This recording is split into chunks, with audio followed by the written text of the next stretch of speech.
বাবা আমি তুই আজকে জেল থেকে ছাড়া পাইছি।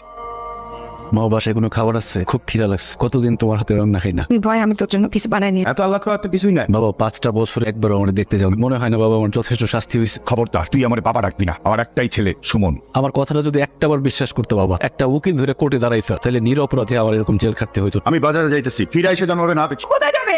মা অনেকদিন আমি নিজের বিছানায় ঘুমাইনি, একটু ঘুমাই। বাবা তোদের রুমে এখন তো ভাই আর ভাবি থাকে, তুই ফ্রেশ হ, আমি তোর জন্য গামছা নিয়ে আসতেছি।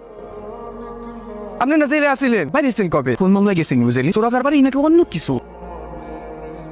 সুমাইয়া, রাজু কেমন আছো তুমি? বহুদিন পরে দেখা। এই তো চলতেছে। আচ্ছা কেমনে কি হলো একটু খুলে বলো। তুমি তো আমার সাথে ছিলা, কি এমন ঘটনা ঘটাইলা কিছুই বুঝতে পারলাম না। বুঝবেন কেমনে? আদালতে গেছেন একদিন, আমি আর কি করবো, খুব ভালো করছেন। এখন কি আমার চাকরিটা আছে না গেছে? বাইরে গরিব মানুষ পেটে লাথি দিও না। আরে বাপ রে বাপ, তেল খাটা আসামি ওরে যে অফিসে ঢুকতে দিছি, এটাই তো তোর কপাল। সুমাইয়া, তোমার নতুন ফোন নাম্বারটা কি দেওয়া যাবে? আমার বাসার সামনে এভাবে এসে দাঁড়ায় থাকো না, তোমার জন্য আমি নতুন কোনো ঝামেলা চাই।